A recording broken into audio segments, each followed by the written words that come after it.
Yo recién tomé conciencia cuando en mi trabajo, de casualidad, voy a buscar una mujer que trabajaba en la Secretaría de la Mujer.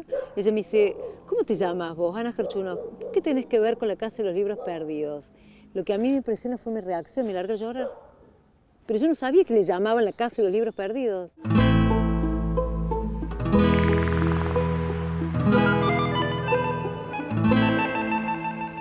Esa casa ha sido para nosotros, y lo seguirá siendo, un lugar importante en nuestra vida, y creo que va a ser siempre lindo poder volver.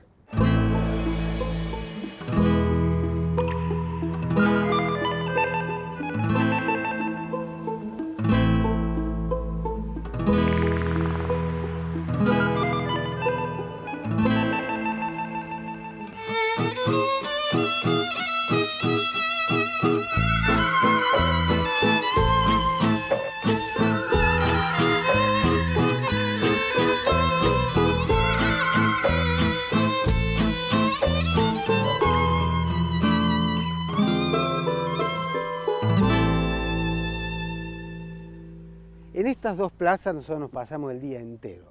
Digamos, toda nuestra infancia transcurrió en esta plaza. Digamos. Nosotros veníamos a tomar la leche acá.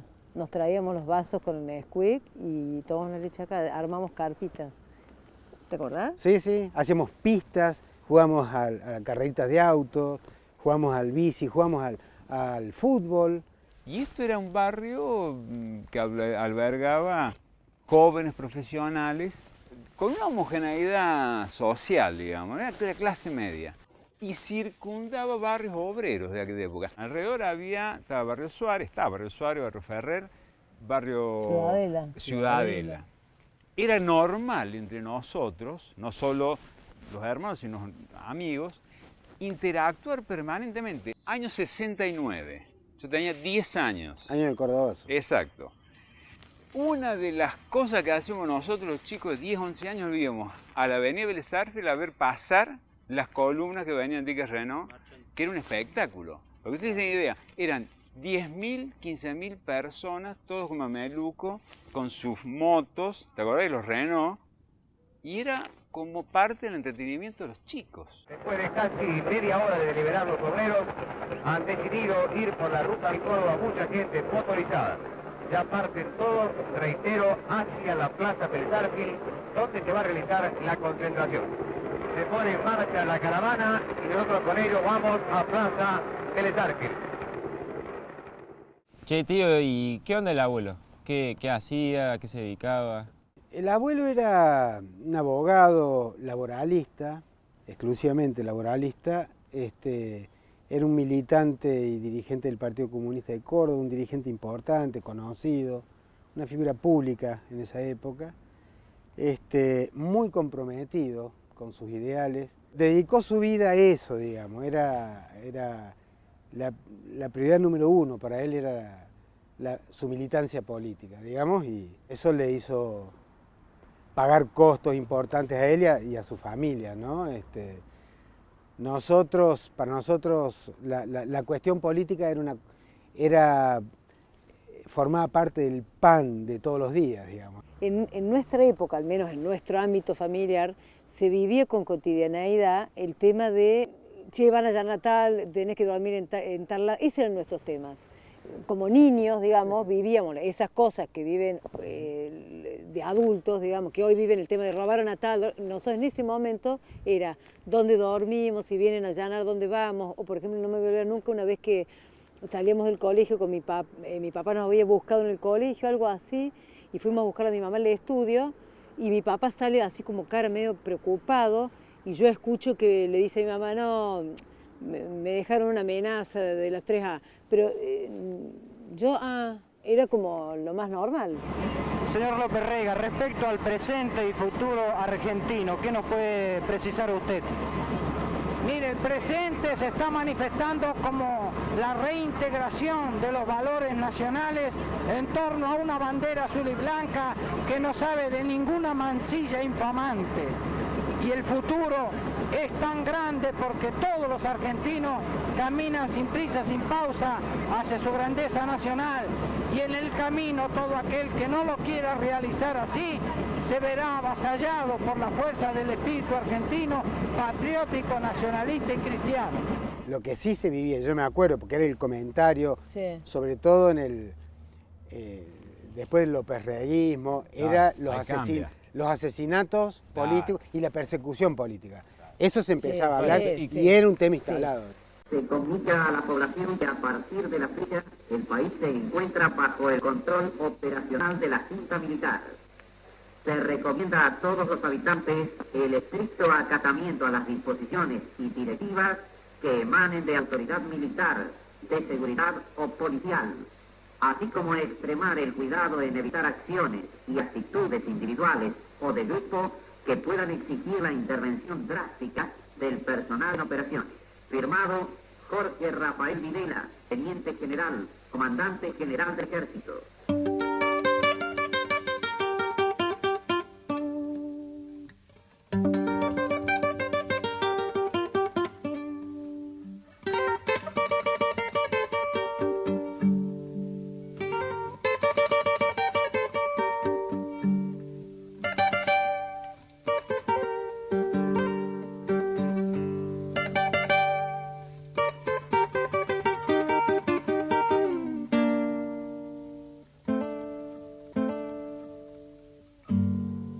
¿Por qué todos estos libros eran prohibidos en esa época?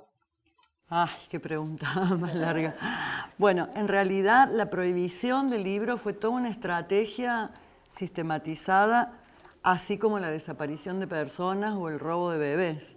Está prohibiendo proyectos, sueños, fantasía, entonces está disciplinando, está prohibiendo lecturas, pero está prohibiendo personas también. ¿Qué pasaría o cómo nos sentiríamos o qué haríamos si todas estas cosas que nos apasionan fueran prohibidas? Y esta prohibición pusiera en juego nuestra libertad o nuestro trabajo o nuestra propia vida. ¿Cómo nos sentiríamos? Horrible. Limitados. Horribles, sí. Limitados. No podés hacer lo que más te gusta porque está prohibido. O sea, horrible. Sentiría un vacío. Sí. Sería difícil vivir. Sería difícil vivir. ¿Y qué harían con los libros, los discos que están prohibidos? Lo guardarían. ¿Dónde? No sé, enterrados. en algún lado para que... Te los llevas con vos al exilio. Y en la pared. En la pared, los tabicarías en la pared. Abajo del parque. Abajo del parqueo, adentro del país. colchón. ¿Saben qué hicieron las personas en los años 60, 70, en las épocas de prohibición de libros? ¿Qué hicieron con esos libros? Las personas hicieron todo lo que ustedes están contando. Ustedes no son jóvenes tan diferentes, ¿no? Porque son jóvenes que aman la música, las películas, los libros, que harían lo que ellos hicieron, que resguardarían los libros y que pensarían no en el objeto libro, sino de los sujetos, los miles de sujetos que dejaron de leer esos libros que estaban prohibidos. El tema de la censura durante la dictadura referida a los libros no fue algo realizado al azar, improvisado, sino absolutamente orientado a la destrucción de la memoria. Y también la persecución en las distintas instituciones donde estaba la difusión de la cultura y de la memoria. Lo que yo noté respecto al barrio es esto, el miedo. Desapareció la gente de la plaza, esto que era un espacio donde poblado de jóvenes, desapareció. No había nadie. Empezó la desconfianza. La desconfianza, claro. El tema de la desconfianza, en que andas... Es decir, la sociedad empezó a hacerse cargo de ese discurso del poder, que era muy fuerte en aquella época, ¿dónde está lo subversivo? Éramos jóvenes, éramos subversivos. La subversión ha procurado infiltrarse y ocultarse en la población, buscando penetrar, atacar y dominar todas las estructuras de la ciudadanía. El club, la fábrica, la escuela, la familia, el hogar. De los actuales subversivos nos ocupamos los soldados. De que no crezcan nuevos, deben ocuparse ustedes. Que Dios nos ilumine y nos ayude en esta tarea.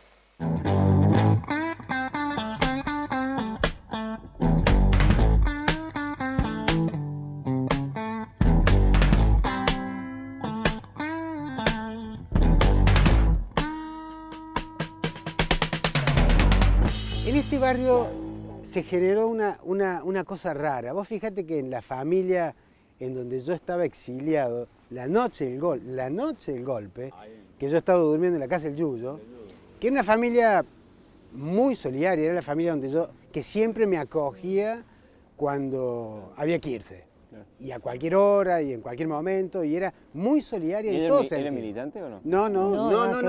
Era una familia que ideológicamente estaba en las antípodas de la ideología que se promulgaba en mi casa, digamos. Una familia de derecha, te diría. Económicamente muy acomodada. Sin embargo, esa noche, teniéndome a mí en su casa, conociendo bien toda la historia de mi familia, yo salgo con esa familia en auto, nos para un control militar y la señora, que me tenía a mí en el auto, le agradece al militar el golpe. Se lo agradece. No, dice, gracias, le dice. Tenemos mucha confianza en usted y yo ahí. No.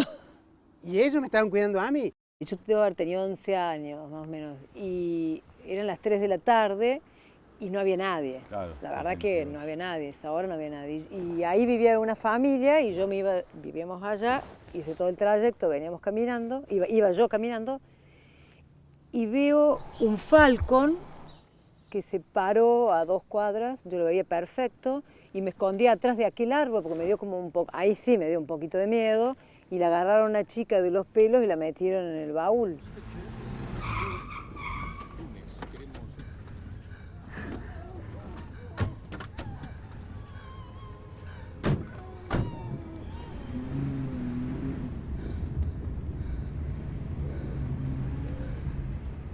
Transcurridas casi 48 horas desde el momento en que la Junta Militar se hizo cargo del gobierno en el país, las actividades, de acuerdo a lo que se ha anunciado, se cumplen en forma habitual en lo que se refiere al comercio y la industria. Pero, como es de suponer, aún continúan las patrullas militares por distintos lugares de la ciudad. Aquí mismo en los barrios comenzaron a ver lo que se llamaban los rastrillajes. Nosotros no sabíamos, pero había denuncias de los mismos vecinos, hay veces, si en una casa a lo mejor vivían varios estudiantes y que alguno tenía barba, otro pelo largo, entonces como que eran sospechosos. Para mí era una joya, un libro del Che Guevara, una edición hermosa. No me acuerdo por supuesto de la editorial, pero era de hojas esas brillantes, no la hoja común. Yo, con todo el dolor de mi alma, diría, tuve que quemar este libro. Pero lo que pasaba era, me acuerdo, acá estaba en este patio, era, que quería quemarlo, y las hojas, al ser duras, brillantes, qué sé yo, no se quemaba. Entonces me llevó bastante tiempo ir abriendo el libro, como digo, ¿no? Sentir cada hoja. Y bueno, después nos enteramos que muchos compañeros también habían hecho eso. Y bueno, era, diremos, una manera de preservarnos, ¿no?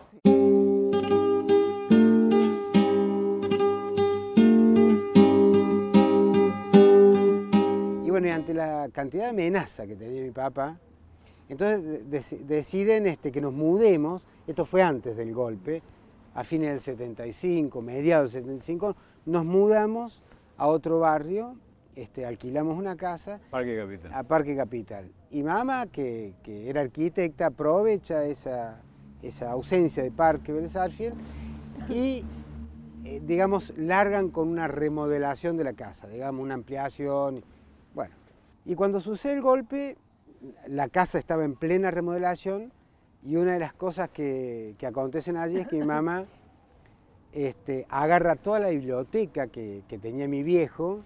Fue una noche que lo hicimos, nos juntó a todos, o estábamos casi todos, y guardamos todos los libros en una baulera que había, y ella decide guardar todo allí, guardamos todo así. Era un lugar donde nosotros usábamos para jugar también, una baulera, grande, nosotros jugamos ahí. Pero fue medio a la desesperada. Fue medio porque desesperada. Cualquier cosa, después cuando encontraron después, invitación a la fiesta de 15, todo papel que andaba dando vuelta lo metíamos a darle.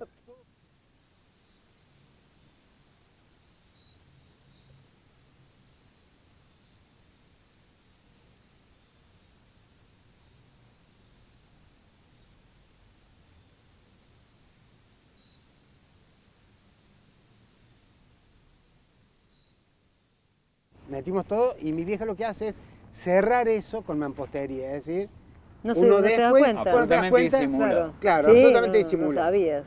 Esto fue inmediatamente después del golpe y nosotros volvemos a habitar la casa de Parque Vélez Sarsfield a fines del 76, ya con la remodelación terminada, qué sé yo. Y bueno, en mayo del 77 sucede el secuestro de mi papá.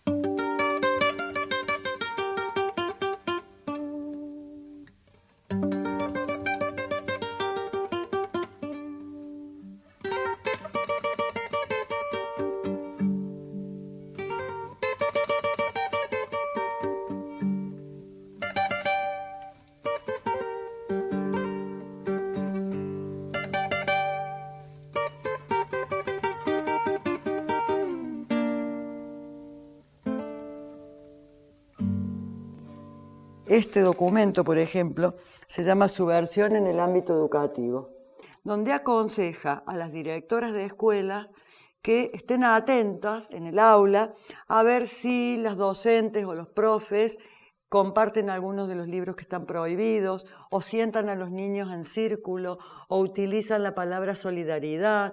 Todas estas cosas hacían que ellas tuvieran que denunciar y machacaban por la radio, denuncie porque la escuela está formando marxistas, etc. Entonces en esto no hay libros revolucionarios y libros no revolucionarios, no, hay libros, generalmente literatura, también hay mucha teoría prohibida.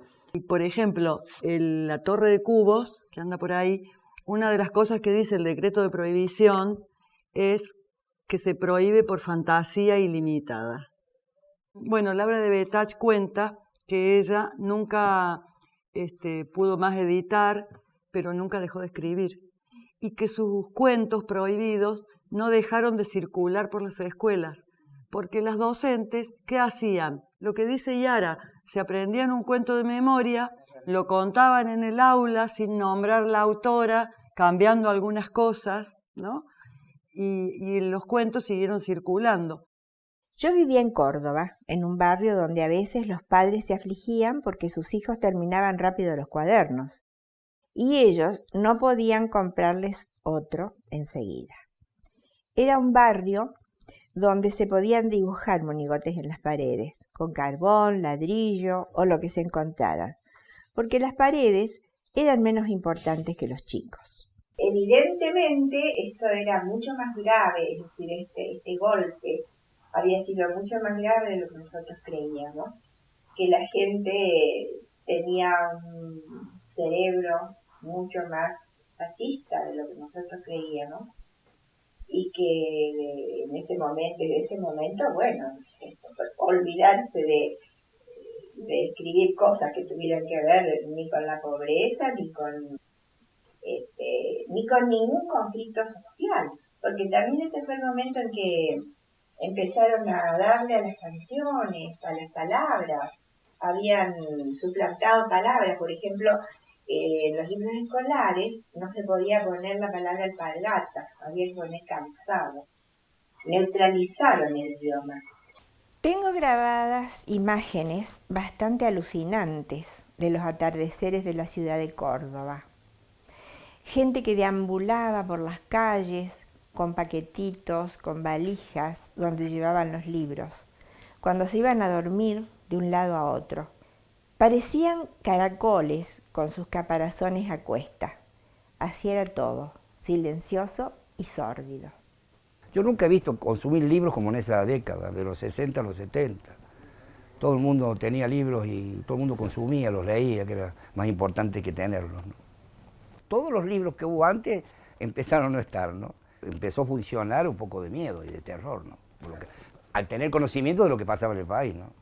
Lamentablemente fueron años muy feos, muy duros, paralelo a lo que acontecía con los desaparecidos, ¿no? Pero con la librería dejó de tener esa vida que tenía. Siempre tenés que pensar que con los libros históricamente es un enemigo. El libro es un enemigo, entonces el libro siempre hay problemas con el libro. Entonces la frase, donde queman libros, es seguro que van a quemar humanos.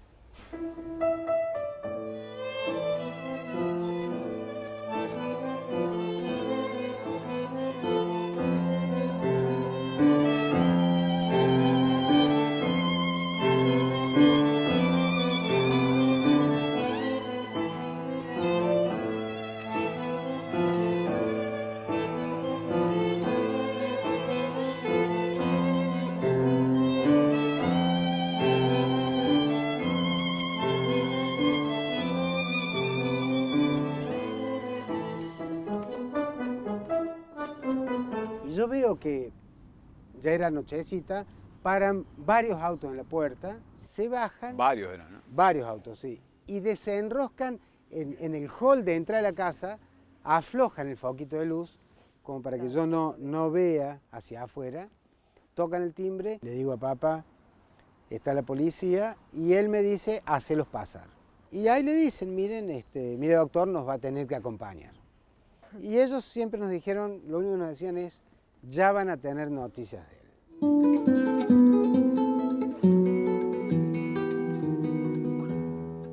Por los años 90, poner el año 95, 96, yo estaba en Unquillo un domingo.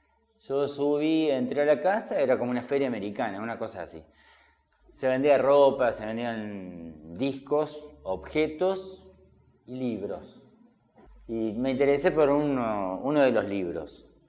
Y elegí El Principito, que era una versión en francés.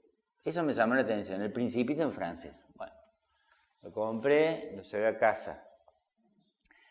Lo puse en la repisa al lado del Principito en español que tenía yo y nada más. Para mí era como tener un objeto, una rareza, nada más que eso, no me decía nada más que eso. El libro es este. Cuando yo me puse a ver que este libro tenía párrafos marcados, confrontaba con el otro en español y era muy fuerte lo que estaba marcado. No eran citas así al azar, eran citas profundas, como una historia que salía del Principito, así como una historia que empezaba a volar sola. En las primeras páginas, en la página 9 decía Feldman, Elena, el teléfono, 2 teléfonos allí, Alianza Francesa 1975. Y me fui a la compu, puse su nombre y ahí me di con la historia con fragmentos de la historia de Elena. Elena había desaparecido en el 76 y este libro era del 75, o sea, poquito tiempo antes de que ella y su pareja desaparecieran. Supe que Elena estaba embarazada, por los testimonios estaba embarazada de 2-3 meses, que estuvo en La Perla. Yo no me podía quedar con esto en mi casa como un objeto diciendo, miren lo que tengo. Era de como mucho peso tener este libro. Con este libro yo tenía que enseñar.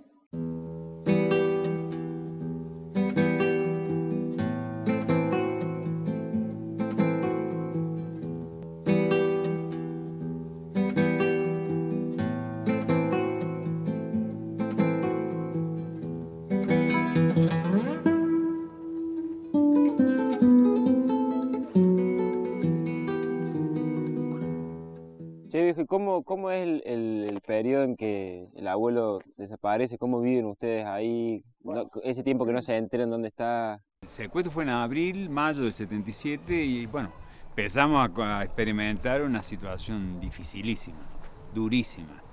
Hay que tener en cuenta que éramos 5 hijos, donde la mayor tenía 19, Beatriz, y la menor Nora tenía 9. Y mamá empieza a experimentar una fuerte depresión.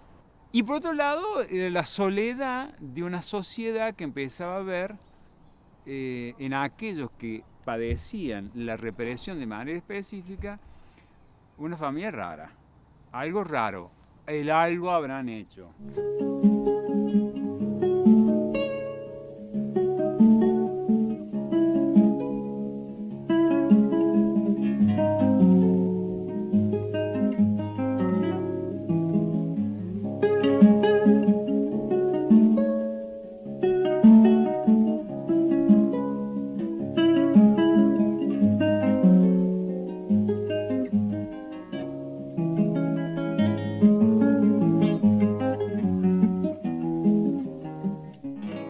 Lo que se vivía en casa era como que de un día para el otro cambió todo. Y que entonces, ¿qué es lo que pasaba? Nos hacíamos como si fuéramos normales, porque todo seguía como si fuera normal. Era un desastre todo, pero íbamos al colegio.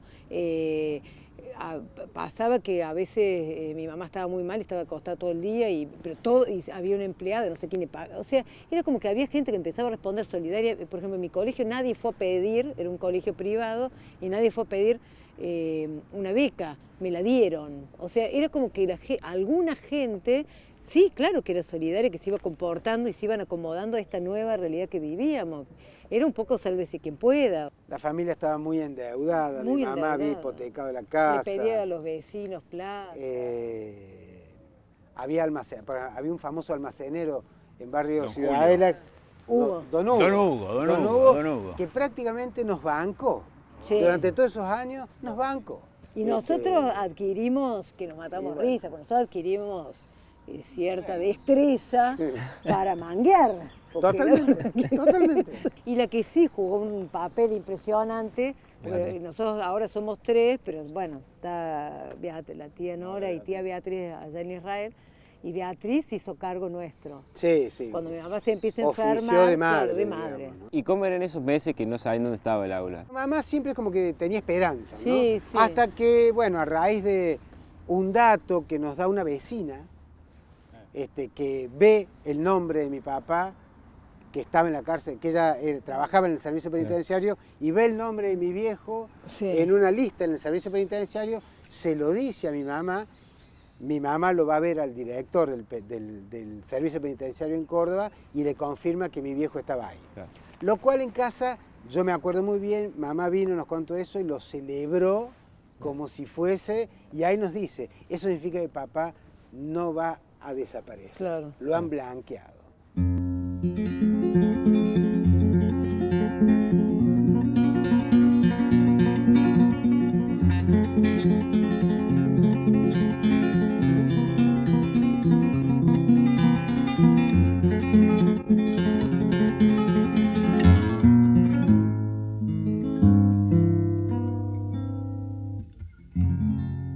Yo vivía en la casa de mis abuelos, con mi mamá y mi papá, desde que nací hasta los 2 años más o menos. Mi mamá decide irse a Córdoba conmigo, mi papá se queda un poco más y es en ese momento donde decide enterrar todos estos libros. Los enterró ahí en el patio de la casa de mi abuela, cerca de la tapia ahí, y bueno, quedaron ahí. Eso es alrededor de 75. Y pasaron los años, bueno, en el 76, en agosto, a mi papá lo matan en el puente General Paz. Y esa misma noche van a la casa donde yo estaba con mi mamá y bueno, ella la llevan. De ella no supimos más nada. Mi abuelo va a averiguar a la comisaría de Río Tercero y a mi abuelo lo llevan detenido también. Ahí en el D2, bueno, le pasa muy mal. Entonces mi abuelo le dice a mi abuela, bueno, acá nadie habla más nada. Nosotros pensamos que por eso mi abuela nunca más dijo, durante 30 años, nunca dijo que estaban los libros enterrados. Entonces, cuando mi abuelo fallece, en el 2005 más o menos, se ve que mi abuela, no sé, se animó a hablar. Entonces le contó a mi tía. Y le dijo, mirá, ahí hay algo enterrado, no sé si estará todavía. Mi tía me espera que yo viaje, bueno, y juntas empezamos a cavar. Dijo el lugar exacto, así porque tal cual, ahí, en el jardín, al lado de unas hortensias. No sé, era muy raro porque yo pasé toda mi vida ahí en ese patio. Me encantaba regar las plantas. Era un patio lleno de flores, como los patios de las abuelas.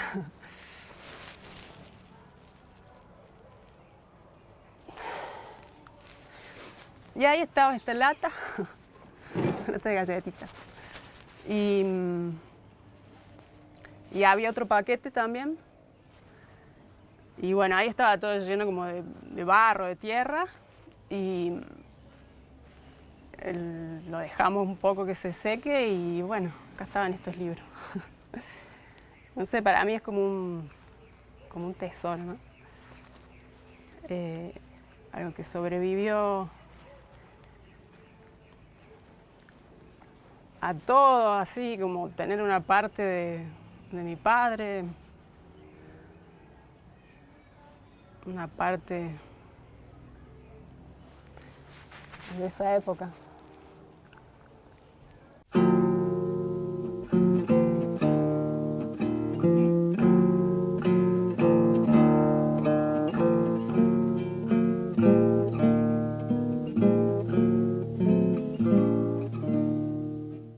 Nosotros en el 80 perdimos la casa.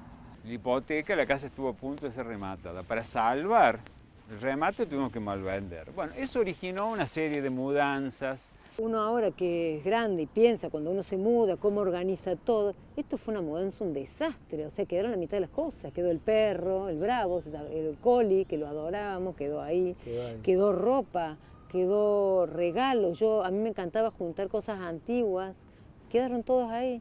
O sea, se ve que mi mamá estaba muy mal porque no organizó una mudanza.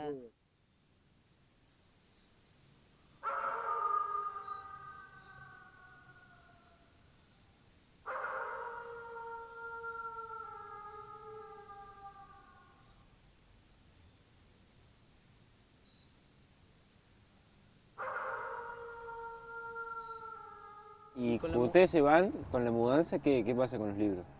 Quedan escondidos en la casa. Claro. Y ahí quedan. Y ahí quedan. Y ahí quedan. Papá sale en el año 81, en abril del año 81, pretende volver a casa, a lo que fue la casa de Parque Belzar. Claro, papá tiene una entrevista con quien compró la casa y le explica que tenía su biblioteca escondida y le pide autorización para sacar los libros. Exacto. Sin decir dónde estaban. Y el tipo le niega ese permiso. Y nos olvidamos de esa biblioteca y como dice él, ahí empezó, mi viejo empezó como a despedirse de esa historia. Claro, pero también tiene que ver con, uno vuelve a rehacer la vida, como se pudo. Así como fue como el cierre, cuando mi papá intentó recuperar los libros y no pudo, yo creo que todos hicimos un cierre y nunca más se habló del tema.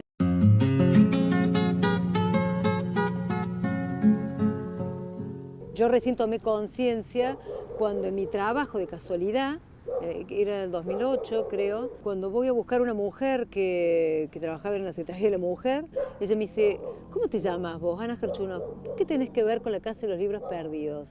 Lo que a mí me impresionó fue mi reacción, me largué a llorar. Pero yo no sabía que le llamaban la Casa de los Libros Perdidos. Me largué a llorar y entonces ella me dijo que sí, que en el barrio se comentaba que hice la Casa de los Libros Perdidos. Y entonces la verdad que bien nos ofrecieron y volver a la casa. Porque esta familia que narra Ana, que alquilaba la casa y nos invita, bueno, nosotros entramos una vez y ellos nos preguntaban, nosotros no podemos dormir de saber que acá hay una biblioteca escondida. Claro. Y no podían entender dónde, porque realmente no se sabía. Porque nosotros pensamos que el dueño, el que compró, lo había quemado, lo había sacado. Sí. No, estaba intacta. No entendíamos por qué se negaba. Bueno, volvimos otra vez con un albañil, rompemos y aparece la biblioteca entera.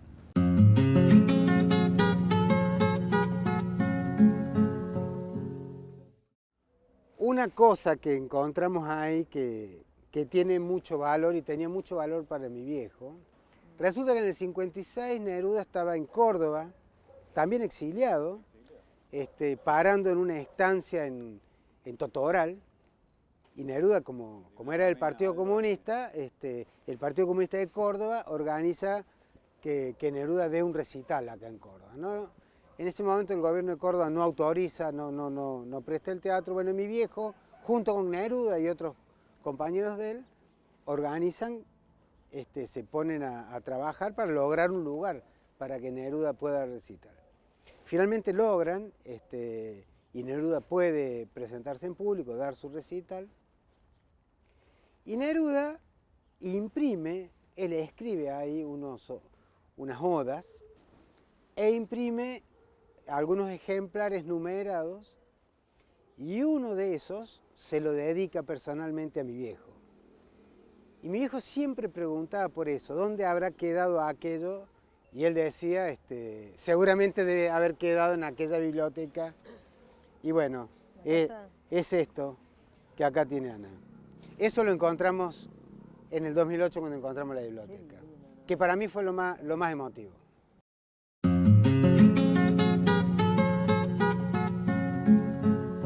Por más que hayamos vuelto en el 2008 a la casa y haber recuperado la biblioteca, bueno, esa casa siempre ha sido para nosotros y lo seguirá siendo un lugar importante en nuestra vida, y creo que va a ser siempre lindo poder volver. Y sobre todo con ustedes, que nosotros tenemos la edad de ustedes cuando nosotros transitamos ese momento.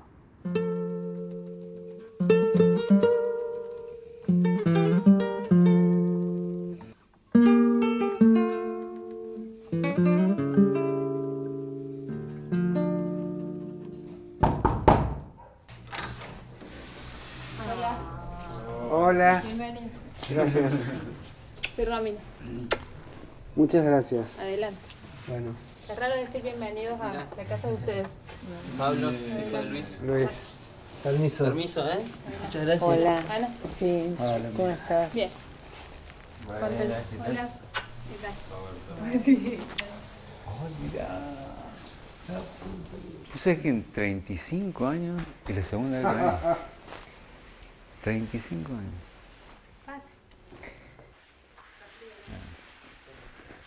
Ven los marcos de esta. Uno toca la casa, abraza la niñez de uno. ¿No? Voy a decir, O sea que este calefactor es original. Es original. Es original. Está pintado, nomás era de otro color.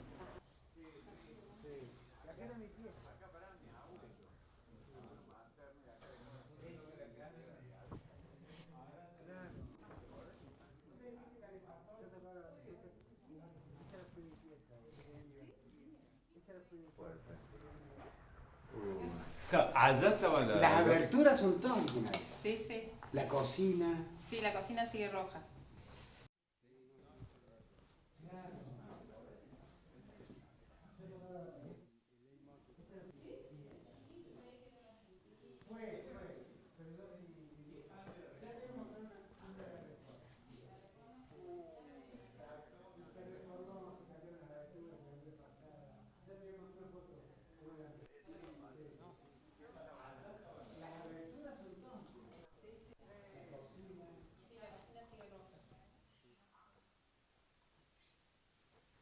Bueno, y acá fue la escena, Luis. Acá fue la escena.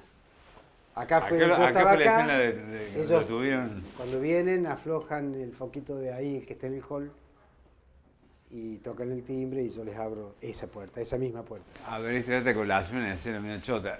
Hubo mucha alegría en esta casa también. También es así. Duro, muy duro. Fuerte. ¿Dónde estaban los libros? Allá. Entonces, esto lo pasa. No, Estaba no andando. está. ¿Te quedaste ahorita? Sí, es duro.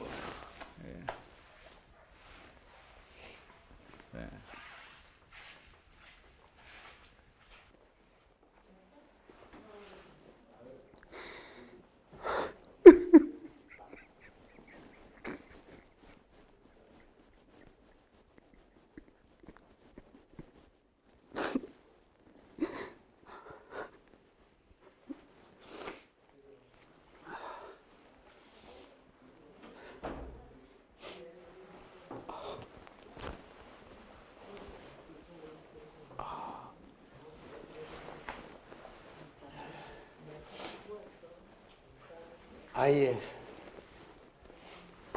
¿Ahí fue? Ahí es. ¿Acá fue cuando sacamos los libros, no? Sí, sí, sí. ¿Acá fue? Acá es. Mira, yo pensé, Esto es. no sé que yo pensé que era el más acá. Esto es una bolera. La verdad, y nosotros lo llevamos ahí a la pieza. Así es. Oh. Fue más fuerte ahora que en el 2008. Pues sí, es más fuerte ahora. Sí.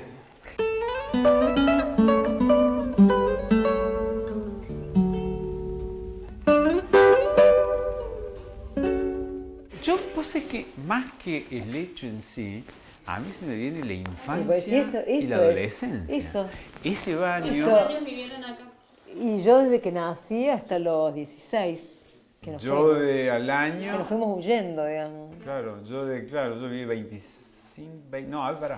Es la época normal, es reencontrarte con la época donde tenías un papá, una mamá, había comida, o sea, eso es. Que a partir de ahí se rompió todo, cada uno después hizo, o sea, fue un desastre. Te fuiste mal, nos fuimos mal. Claro, huyendo. Esta era la pieza de mis padres. Y él tenía ahí una estantería y ahí tenía básicamente todos los libros, en ese hueco. Ahí estaban todos guardados. Sí. Esta era la pieza de mis viejos.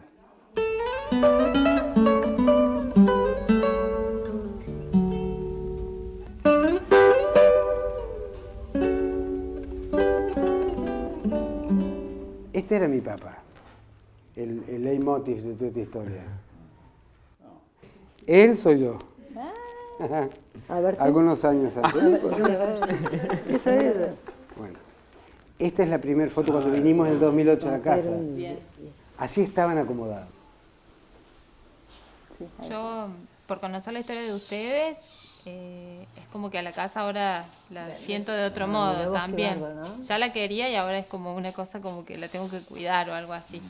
Pero también es verdad que cuando leí todo, me dio una sensación como de ser una intrusa. Como que esta casa debió seguir siendo de otra gente.